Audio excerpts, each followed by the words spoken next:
Marc Lamont Hill. I am the owner of Uncle Bobbie's Coffee and Books, and I am also the host of tonight's book event. We are very, very lucky to have a good friend of mine, my dear brother, D.L. Hughley, here tonight. He has a new book, which is insightful. It is brilliant. It is also hilarious. It's called Surrender White People, Our Unconditional Terms for Peace. It is a book that we need so desperately right now. So let me bring my brother in so we can have a conversation. We're going to talk for a little bit, and we're going to take questions from you. DL, what's up, brother? Hey, man, how you doing, man? I am good. First, I got to ask you, how you doing? I was on Instagram. Yeah. I just talked to you. I did your show like 3 weeks ago. Right. Fine. Then I looked on Instagram and saw you on the flow. Yeah. Hey, man, let me tell you something. If you want to sell a book, you gotta pass out on stage. That's how you do it, man. I'm lucky to have such good people around me, like my security dude, Derek Robles. He's a great security dude, but a shitty shortstop. The way he left my head hit the ground. But you know, he's a Mexican dude. They're used to playing soccer. He's better with his feet than his hands. Are you good though, health wise, man? Like you said. I'm very good health wise. What happened was I have something called I forgot what it's called, but it is a thickening of the heart. I've always had it at the bottom of the heart. Mine is at the Yamaguchi syndrome. It's called. And what happens is, if the blood flow is interrupted, you black out. So usually I'm hydrated, but you know, something I've always had ever since I was a kid. I used to have to get doctor's notes to play. But I was running low, running hard, not hydrated, not resting, and I passed out. So I knew that I was, running a little hard, and I knew I wasn't feeling sharp. And I actually knew that I was gonna black out. I just hoped to get through the show before it happened. But I was very shocked that it was that I had COVID. So it was kind of a double whammy. But I'm off quarantine, and my son's off today, and we're doing pretty good. Yeah. We certainly didn't get it as bad as we could. No, that's for sure, man. That's a blessing. We were all praying for you, man. So that's great. Now, talking about this book. So, I just finished reading it this afternoon, and it's on. It's one of those books where I feel like you could have wrote it last week, not right. Last year or earlier this year. What made you write it? What prompted you? Well, all the things that were going on. Unfortunately, being Black in America is like a Marvin Gaye song. It's always going to be on time. Like literally, you can put on "Mercy, Mercy Me" or "What's Going On," and literally the same things that our forefathers felt and went through, we did. The thing that did surprise me, and I started writing about 2 years ago. What was surprising is, the notion of surrendering white people is the idea of them surrendering their white supremacy and their notions of it and what it means, and having a whole construct set up to kind of edify that position. And for them to give it up, I just didn't know. The only thing that I miscalculated was that they would actually start trying to do it. So it looked like, but I am not shocked by the events that led up to it. I am a bit pleasantly surprised by the subsequent events. Yeah, I want to talk about both of those things. The first thing, though, you talk about is what struck me was the way that white people sometimes. You told this story about being in a line. And right. On American Air, which I need to switch to now. I'm on Delta. I don't get the kind of treatment you get. And you really you fly 7 million miles on anybody, they'll treat you good. That's true. That's true. But there was a way that like a white guy just assumed he belonged in front of you, and they gave him the stiff arm, like, nah, bro, he's next. And the guy was so disoriented by it. Yeah. So I'm executive platinum. I don't even know how you get it. I'm an admiral. I'm a key concierge key or whatever it is. So we get to board no matter what. Like, I don't care if you're in the service. I don't care.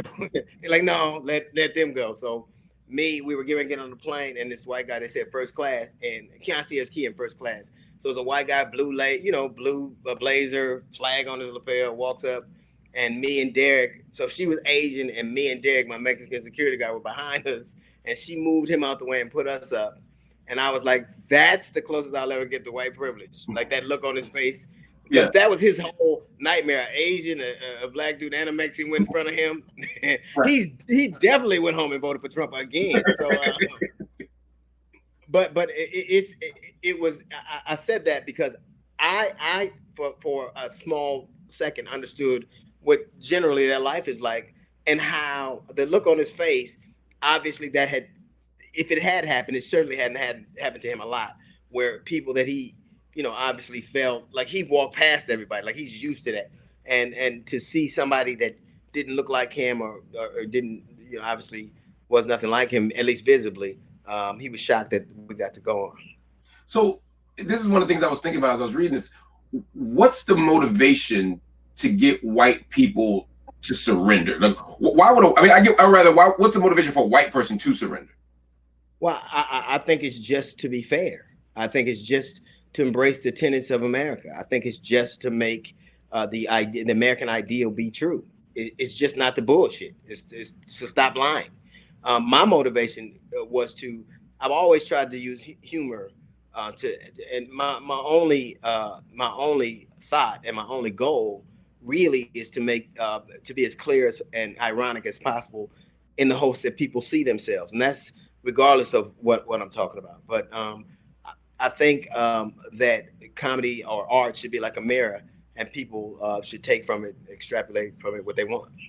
Do you writing a book to black people is one thing, right? Because black people will see the world as racist, they see the world as fucked up, and they say, cool. Sure. But writing toward white people and hoping that they can see themselves and care enough, right? Because my worry is that white people be like, you know what, you're right, I do got privilege, I do have power, I'm gonna keep it.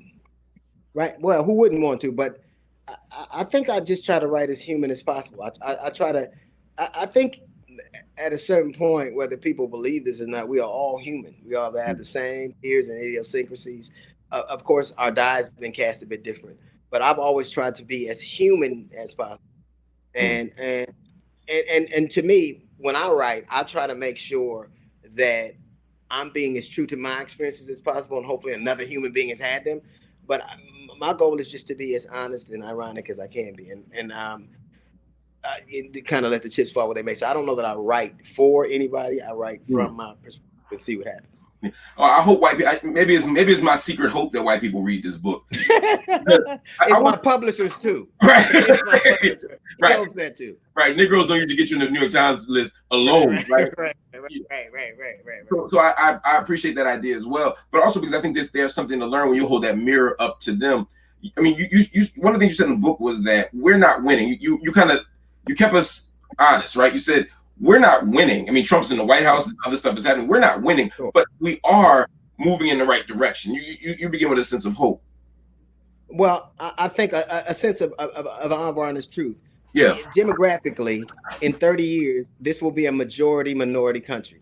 Right. Whether people like that or not. And really, it's the first time in history where people who were less than now have the numbers to rival the people that were in power for the longest. There's never been this kind of transference of power. If you look at Trump's immigration policy, it's about mitigating that reality. It's about stopping the fact. It's not about stopping, but it's about mitigating it, kicking the can down the road a little bit, and trying to do the best they can to mitigate that for as long as they can. But we're browner, blacker, gayer, fatter, higher. And there's nothing you can do about it. And when you're faced with that reality, in any civilization, when you're faced with that reality, either you can decide to destroy or have a détente. You can decide to, the numbers are just not with us, and we have to try to call this thing out and try to sue for peace while the getting is good. And that's really the kind of the ironic tone that we're striking about. We're trying to write a treaty. But you know how treaty said nobody ever pays attention to a treaty. A treaty for them is for us to shut the fuck up, and for us, we just want you to shut up. And for us, it's being accepted as a part of this grand experiment that everybody talks about. It's really embracing the ideals that this country has set forth and really making it come true. One of the treaties that was supposed to make us shut up was Obama, you say in the book. Yeah. They said, look, we'll do this if they just shut up. Right. If you niggas just shut up, you can have them. But I think for a lot of other people, and even people that perhaps didn't think that they felt that way, I think he frightened them. He accelerated what we know is happening. He made it more real. I say this in the book also. We are always judged by the exception and never the rule.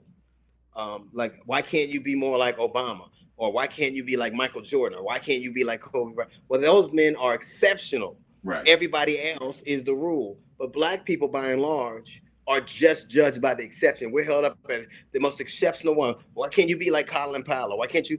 But they get to be the rule. Like by no measure is Donald any discernible measure is Donald Trump extraordinary. Right. But he gets to excel. He's not an extraordinary man by any. The whole problem with white supremacy is there are not enough supremacists that are supreme. It's not, like, Right. it's some. If they were all like Tom Brady's, okay. But You know what? Maybe they better. This motherfucker. All right.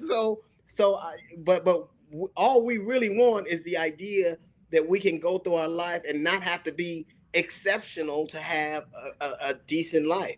And a life that can be rich and full. I mean, a lot of people, what they want is a blue collar job and open coal mines and go to work. And I think we want to live our lives and be unremarkable and unexceptional and still be alive and have a fruitful existence.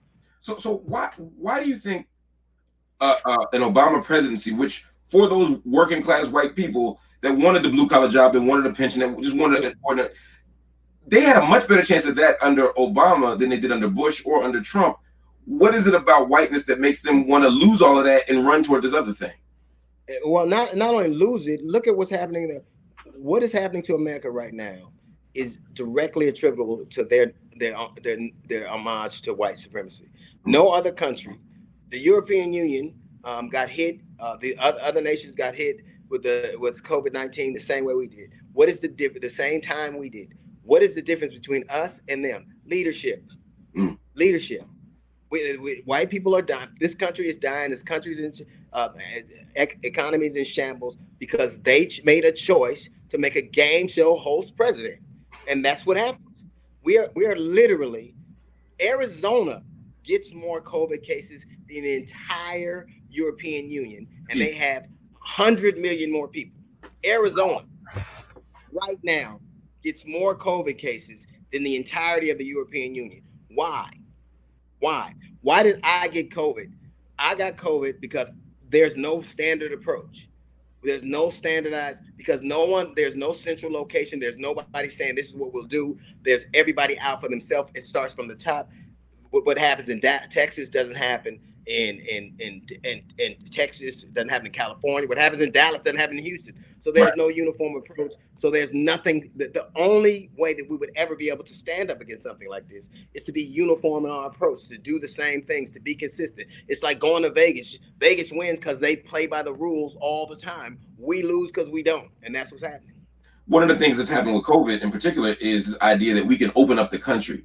And right. Whatever the fuck that's the problem with white supremacy. White people actually believe they can make anything happen. They really believe that COVID is no different than anything else they face. That you can make it fall in line. Right. COVID, no, we're not under. You don't control this. It controls you, and they're learning quite rapidly that they have no control over this at all. That their ignorance and their refusal to admit that it's true is killing people, has killed people, and many more will die. There's a sense of denial. You're right. There's a sense of denial about this, but there's also a sense of outrage that their liberty is being taken. Right? When people going to the state house in Michigan saying, this is our liberty. We want our freedom to not wear masks. We want our freedom to drink at bars in Texas. I mean, someone literally had a Bar Lives Matter sign in Texas the other day. Right. It's like they want to be oppressed. They'll do anything. They're so devoid of examples of oppression that they have to co-opt ours. They don't even have a white guy that they can show as an example of systematic oppression.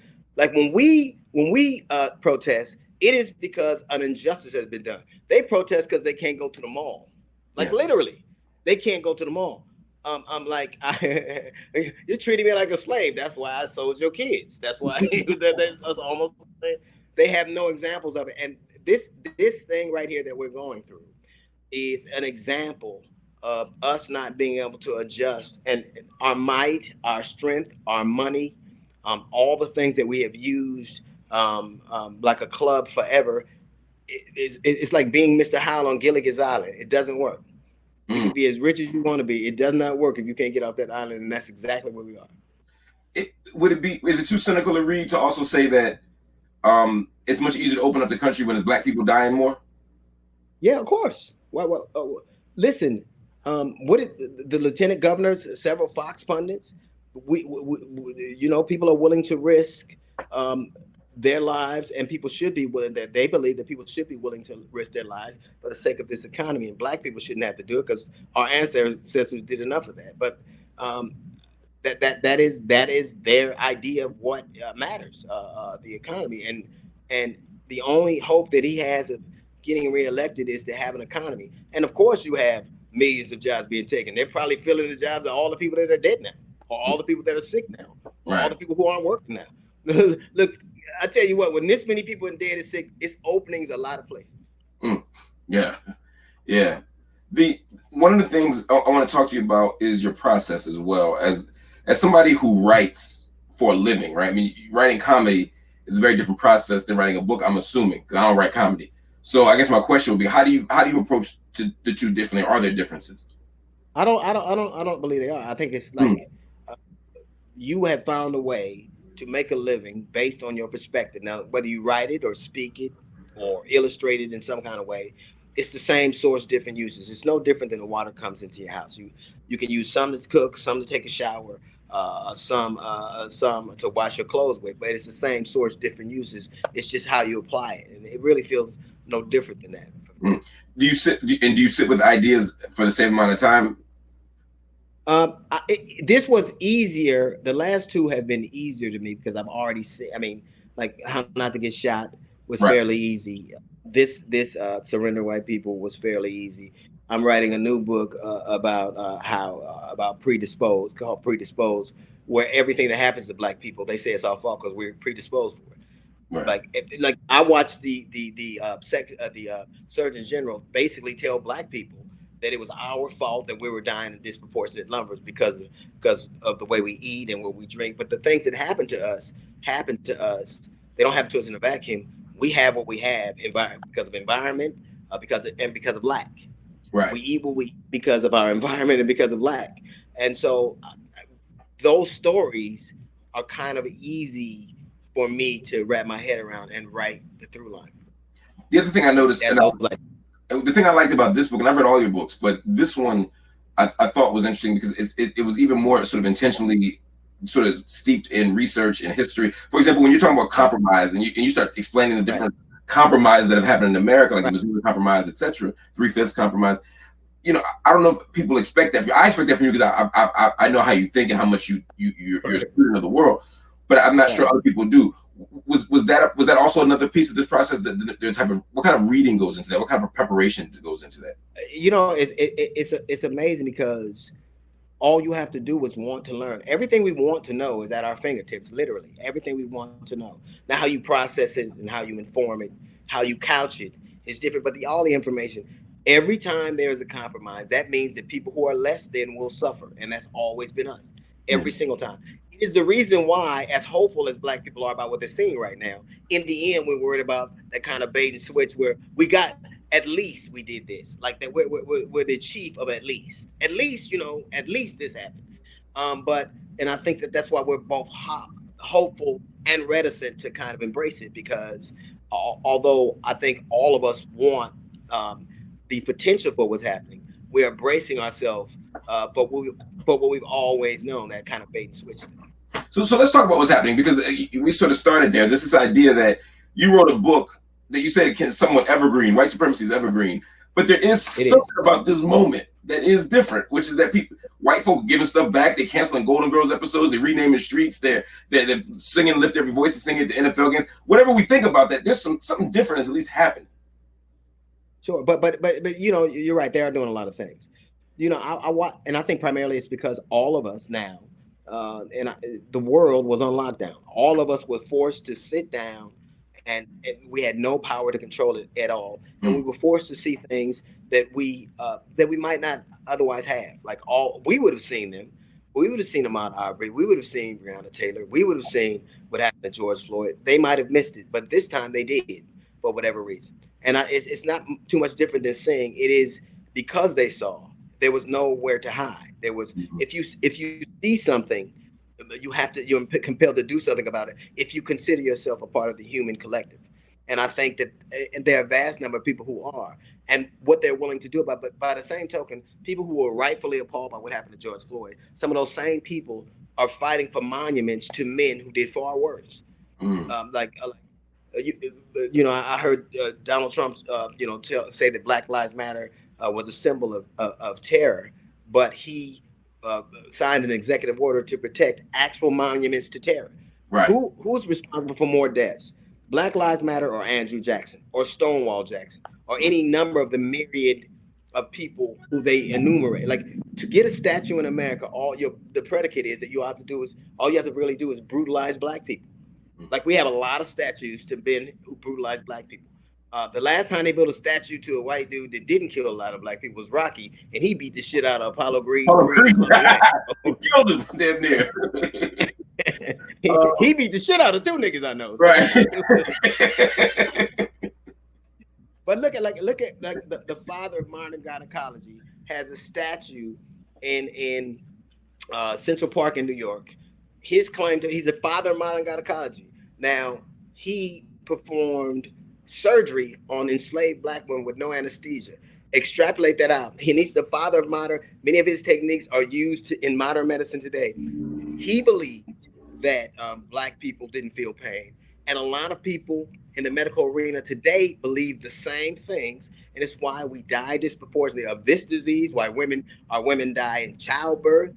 They're dying of breast cancer, even though they don't contract it at a higher level, because that notion that is enumerated in that memorialized in Central Park still exists in our environment today, and is still readily apparent. This idea of going back and wrestling with history it informs our analysis, but it also shapes our activism. People are literally trying to tear down these statues and tear down these signs. Is that really necessary in order to move to this next phase, or could we be focused on policy and things like that? Why are those two things important? It isn't why I'm trying to get rid of it. Why are you trying to hold on to it? Why do you need it so bad? Why does it have to exist? It is a monument to how terrible you once were. Even right now, you can't tell me anybody right now who's getting ready to celebrate 4th of July is doing so with the side eye, like, between what's going on with COVID and Black Lives Matter. It is unsavory at best. And so it isn't why we have to have them toward that. Why do you need them? If you're not that anymore, why do you need to be reminded of that? Why do you have to have it everywhere you go? History doesn't need a fountain. It doesn't need a place for pigeons to shit. It doesn't. You need it. Why? And if you truly do need it, it is an impediment to us moving forward. It can't give us jobs, but it can tell you why. It can't give a Black kid a job. It can't give Black people education, but it can tell you why you denied them that. It can inform why you believe they should be denied. Let's talk about that denial for a second, because part of the idea of white people surrendering, as you talk about in the book, is making a concession when something's at stake. Because at some level, we can eventually convince white people to take that sign down, or at least they won't fight it anymore. But you still got to give up power. You got to give up jobs. You got to give up that taxi in New York. You know what I mean? There are things on a day-to-day basis that you have to give up to really surrender. Yeah. Will white people do that when the rubber meets the road? Well, eventually that won't be a question anymore, because it'll be more of us than anybody else. It'll be more Black and brown people than anybody else. This is eventuality. Now, how we decide this happens is what we're talking about. We are marrying. We're having children together. We are, right. A blonde hair, blue eyed dude is going to be pretty rare. The only one we might have is that picture of Jesus. So eventually that might be it. But we are already becoming this. This is eventuality. This is true. This is happening. There is no stopping what's going on right now. I get spiritual, man. I think about South Africa, though, where Afrikaners were in the minority, but whiteness is so powerful and so pervasive. I mean, don't nobody love white people more than Black people. So it could be 12 of them and 1,000 well, now you sound like Terry Crews. Jesus Christ, don't say that. Come on now. I just don't think that this is tenable. It isn't tenable. It is the idea of us is at odds with the reality of us, and there are only so many lies we can continue. You can't have Google and American history exist in the same sphere.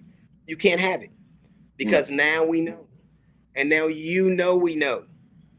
You know we know. We are learning more and more. We are becoming more and more astute. We're becoming more and more assertive. Right now, it's a nuisance. It's a nuisance. Pretty soon, it'll be insistent. Pretty soon, it'll be undeniable. And that's not. You know, I'm not. That's not a war footing. That's on a. It's sheer attrition. It's nature. It's attrition. I don't disagree. I'm not as optimistic.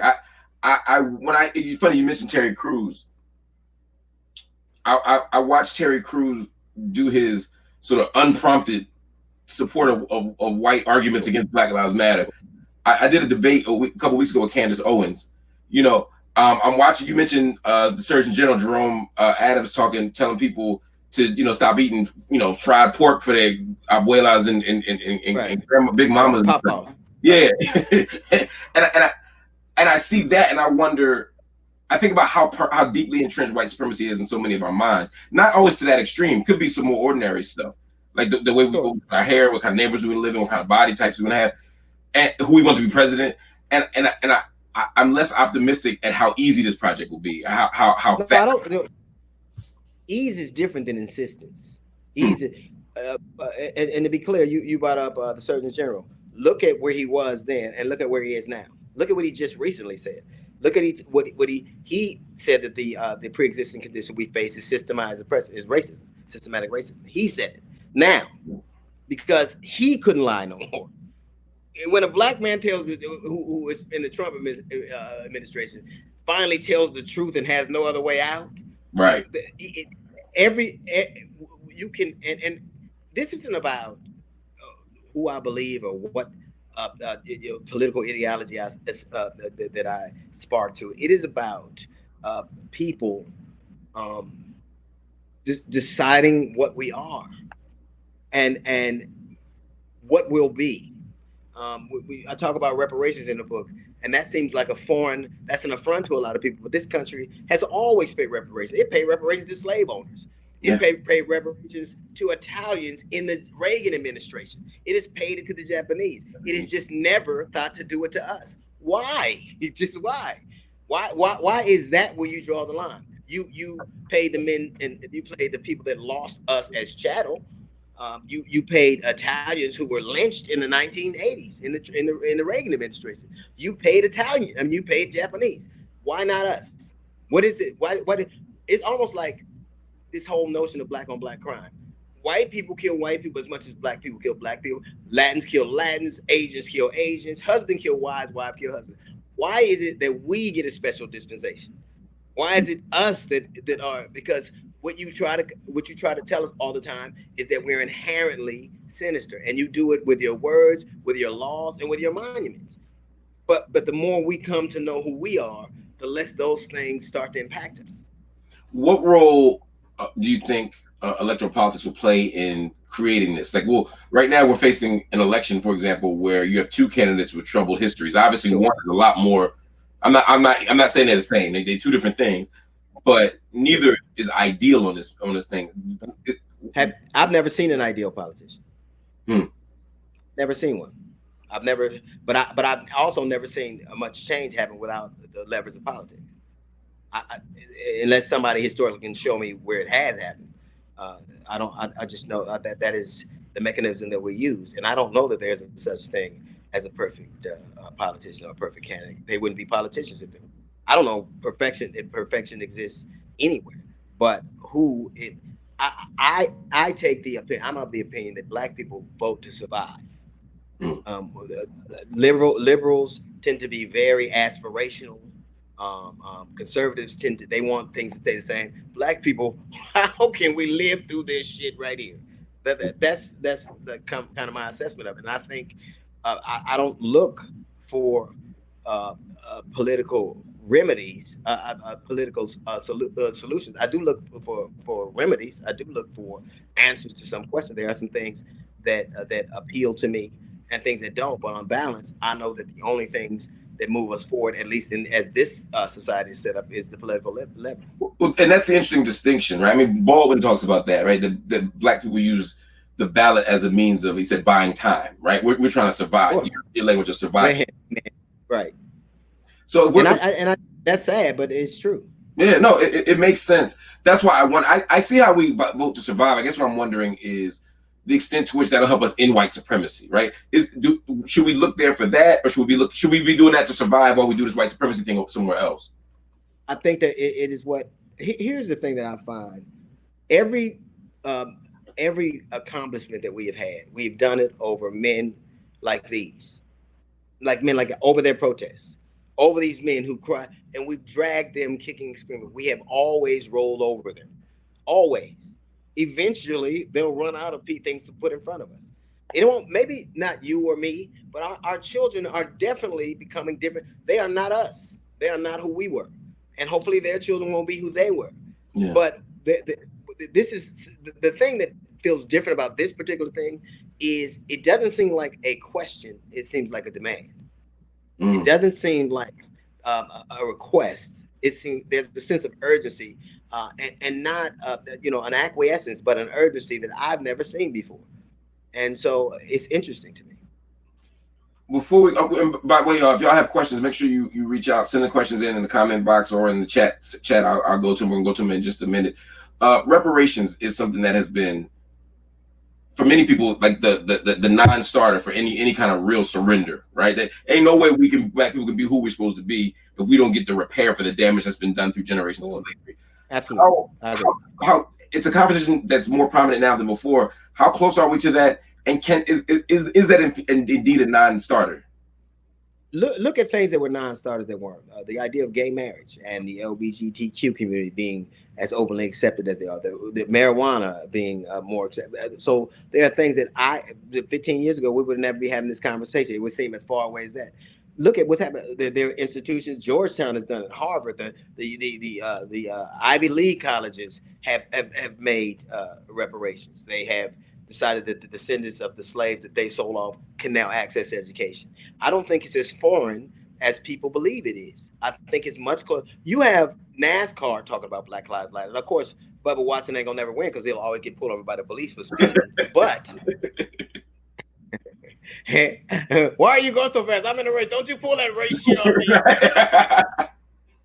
But look at if Drew Brees had said exactly what he said 6 months ago, it would have been nothing. Right. Now Drew Brees is so down with Black Lives. I think his name is Cool Breeze now. But we are having different kinds of conversation. And when we talk about reparations, what if it's just that we're taxed at a certain rate? What if it's just that people are allowed to go to school? What if it's just that? What if it's home loans? What if it's a small business loans? I think the notion of righting a wrong is not as foreign as it was, because in small ways they're trying to do it all the time now. Absolutely. Taking names off army bases and deciding, like Bank of America saying we're going to give $1 billion, when Bank of America could easily just start saying yes to people that are applying for home loans. I mean, look, Ben and Jerry's has a Black Lives Matter ice cream. You got to open it with a billy club, but still, I think that people are having conversations and looking for a way. It is up to kind of the powers that be that channel them in ways that lead to a positive result. Yeah, and I'll say, the COVID crisis also opened up this idea, or exploded this idea, completely destroyed this idea that it's too unwieldy, right? Like, who do we give it to? How do we determine what names? Where we find the money? When everything happened, we found $1 trillion. We didn't ask that many people getting $1,200 checks who wouldn't even live in them. I mean, we made it work. Right.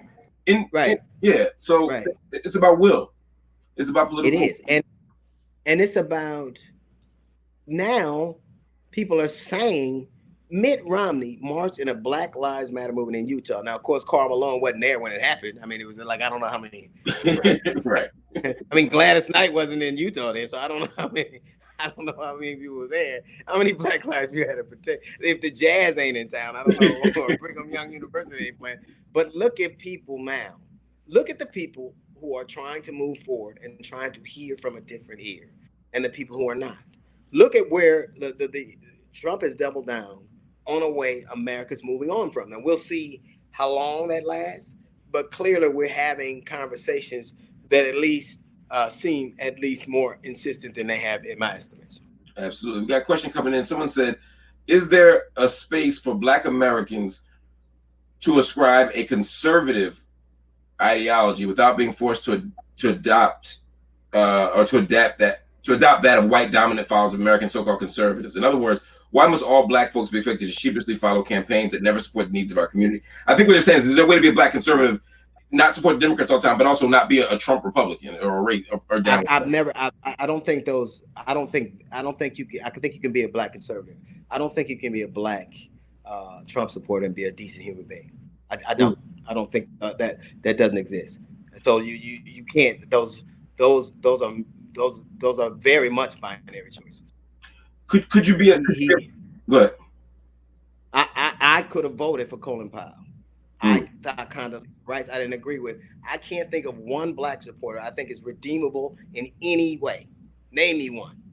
Name me one that has a redeeming quality in any way. One. Is it Diamond and Silk? Is it fucking Kanye? Is it Kansas Owens? Is it that shoe booty ass preacher? Is it anybody? Why is it that they choose the Black people? That name me a conservative Black person that's more comfortable around his people, Black people, than he is at a Trump rally. Name me one. That's a fair point. That's a fair point. Herman Cain might be our best bet, and he's a stretch. And you know that's a stretch. Well, all I know is you you never see Herman Cain at the same time as you see Ben Carson. All I say is that. Why is it that you can't be? Why do you have to? And you know this notion that I'm on a plantation because I don't ascribe to the notion. 56% of Black Americans live in the southern region of the United States of America. 19 live in the Midwest. The other part, 16 or 17 live in the East, and the other part live in the West. More Black people live in the southern region of the United States of America than anywhere, by a lot. Then how is it that those people have been treated, have live less, the earning potential is less, education is less, lives are worse? How? And they actually are in the places where they had plantations. Right. So why would I want to be anything like you? Right. Name a redeemable quality that you have that I would want to aspire to. No, it's a fair point. It's a fair point. I can't think of anybody that when you're more comfortable at a Trump rally than First AME or your family reunion. Yeah. Colin Powell, I respect it. I could have voted for him. Yeah. That's a whole different stretch than Diamond and Silk. And that's not the same thing to me. I'm not convinced that any of those people are comfortable with Trump. I personally believe that almost every Black Trump supporter I've ever encountered does not believe it. Like I know Black people really supported Bush. Black people really supported Reagan. Most Black people who support Trump, I think it's just the line is shorter. Like Stacey Dash wouldn't be on TV as an analyst, as a liberal, right? Candace Owens wouldn't be a prominent liberal thinker, right? But on that line, it's real short. You get straight to the front because you're willing to say stuff that other people want. Diamond and Silk aren't even entertaining, right? But they're willing to do that kind of performance in front of those kind of people. I think that's the game. I don't even think it's about comfort. I think it's about money. I can't think of a person that I find remotely redeemable, and that's not their political ideology. I've known many people who supported people I didn't necessarily agree with, but to kind of just refuse to see what is obvious and what is humane, like you know when I watch the Peelhead dude from South Carolina and he sees this dude walk around with a dude from white supremacy, like that's problematic. No, motherfucker, it's a little more than that. Right. When you introduce a bill that doesn't even take out chokeholds, what the fuck are you talking about? Right. That's that. We're not. I don't care what you ascribe to. You have children and you have parents and you have family members and they suffer from these very things. So at least at a certain point, there have to be things we agree with. We're not talking about economic stances. We're not talking about social. We're talking about humanity. Just be human. And if you like to me, that trumps all. But you have to give up your humanity to believe in a decidedly amoral man like this. Mm, mm. Before we go, I want to ask you. There's another question coming in. It said, "How can Black people have more safe spaces to talk about Black issues? Will Black people, about Black people, Black men and women, start dialogues, discussions, strategize? Where can we do that at?" I've never heard of safety and being Black in the same sentence either. Mm. What does that mean? When have we ever been safe to do anything? The safety is not something you get. You didn't get here by people deciding to be safe. Everything you have was because somebody risked something and continued to. Even right now, the movement that is happening right now, people are risking shit. Yeah. They're risking life and limb, and you want safety, and that's something you were born not to have. That is unfortunate. Have you ever in your life, and I'm not even trying to be funny, or even and even trying to be asking for empirical data. Have you ever in your life, as a Black man, felt safe? That's ever? True. Yeah. Ever? Definitely not in public. I mean, even in your neighborhood, even in your house, even in our where do we get safety? Is something you don't get in this lifetime. No, it is something that we hope to provide for others, but it's not what you get. Ooh, that's a great point. And you mentioned the house. I mean, in the book, you mentioned both of them, John. And I mean, you can be at your house. You be going into your house. You be sitting on your couch. You could be like Breonna Taylor and sleep on. I mean, safety is not an option. You could be jogging. You could be going to get iced tea. You could be pulled over. You know what I've never seen? I've never seen policemen as angry with a person who just murdered 19 people as a Black motorist who asked what he's doing, what he's done wrong. Have you ever seen a policeman be as angry? When you could murder 9 people and they'll take you to Burger King. Yep. Ask why you were pulled over and see how angry they get. When that man, and let's get back to this notion of safety. When George Floyd was being murdered, that man sat on him and knew everybody was watching. And George Floyd died calling that man sir, which is the ultimate supplication. Did it work? You know why? Because you don't get to be safe. And you need to dispel yourself or dismiss that notion from your vocabulary. You won't get to be safe. Our hope is to provide that to the people around us.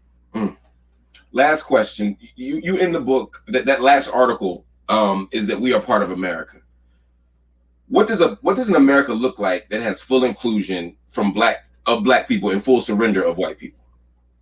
Probably like Narnia. Shit, I don't know what it looks like. I like to see. Hell, I want to know too. I gotta write another. Maybe we should write the book and find that out. Fuck Bigfoot. What does it look like? Fuck a unicorn. I want to see that. I have no idea what it looks like. But I know, much like I don't know what heaven looks like. Much like I don't know what utopia looks like.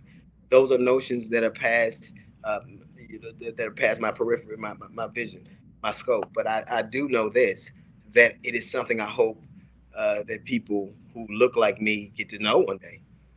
I hope it's something that they believe in one day.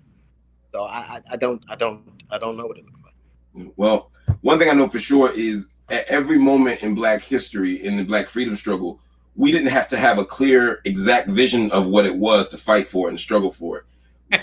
Right? See, I know it's better than this shit. Right. Like when people left, you grew up in Philly, right? Yeah. Your family's from, but they left from, I'm imagining, Georgia. Tennessee, Mississippi, Georgia. Okay. They had no idea what they were getting into. Nope. None. They're like, it's better than this shit. Right. And sometimes, and that's really and I'm not there. I am hopeful. I am just not informed. I'm not aware of that notion. I'd like to. It warms my heart to think about it. But I know that we can do better and deserve better than than we have now. And the insistence I see is that kind of gestalt that now we just won't be satisfied with it. That urgency. It's like you've been in a relationship, and when that woman or that other is insistent, you either will grow together or break up. Right. You either will grow. I think that's kind of where we're at now. Yeah. Like if I want this woman, I got to do this thing, and if I don't, I won't. And that's kind of where we are right now. Right. Well, I'm hoping that we do the right thing. I'm hoping that we can have the kind of freedom that we deserve. I'll tell you one thing, brother, this book gets us there. Everybody, if you haven't bought the book, make sure you buy it today. It's called Surrender, White People. First time I read it, I thought it was called Surrender, White People. I thought it was a much more aggressive plan, but it's called Surrender, White People. You got to throw a comma in there. It soothes them. You dig what I'm saying? Next time you write a book, Mark, white people love commas. They do. They hate exclamation points, but they love, and parentheses are even better. That's the shit. Ampersand, commas, parentheses. I'll put all kinds of punctuation in my shit next time, yo. You better do that. It's called Surrender, White People. Everybody, make sure you check it out right now. There's a link right at the bottom. You can buy it from bookshop.org. Black books are filling the New York Times list. Books on race, books on white supremacy. Right. Allow this book to make the New York Times list. Allow it to be right at the top. It deserves it. He deserves it. Bro, it's good to see you as always, man. Always, man. Thank you, man. All right, bro. Thank you, man.